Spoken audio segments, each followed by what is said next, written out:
Els consells que donem als famílies que estan cuidant o donant suport a una persona amb Alzheimer al final no són molt diferents dels que donem a la pròpia persona. Una part molt important és que pugui informar-se i informar-se bé del que és aquesta malaltia i la seva evolució per tenir més eines per poder-la gestionar, però a nivell familiar és sobretot important que les famílies continuïn mantenint una parcel·la d'espai d'autocura i per ells mateixos i sobretot que també tinguin l'espai i el moment per poder veure quin és l'impacte emocional que està tenint tota aquesta situació i la pròpia malaltia en ells mateixos. Perquè al final, si no, són coses que poden sorgir amb certes problemàtiques. Des de les entitats hi ha diversos programes i serveis de suport cap a l'entorn cuidador. Llavors, en aquest sentit, tenim des de la possibilitat de fer visites d'acollida, que són un primer contacte per conèixer la situació de les famílies i poder-los donar informació sobre els següents passos a donar.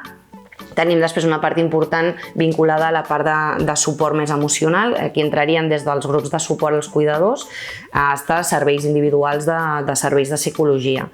Després és important també poder accedir a una sèrie d'assessoraments, tant a nivell legal com social, com a nivell d'aquestes problemàtiques més quotidianes, que ens permetin fer una continuïtat. I després sempre es van fent una sèrie de cursos formatius, de xerrades divulgatives i de diferents tallers i activitats que el que busquen és millorar la qualitat de vida i de la cura que està rebent la persona diagnosticada.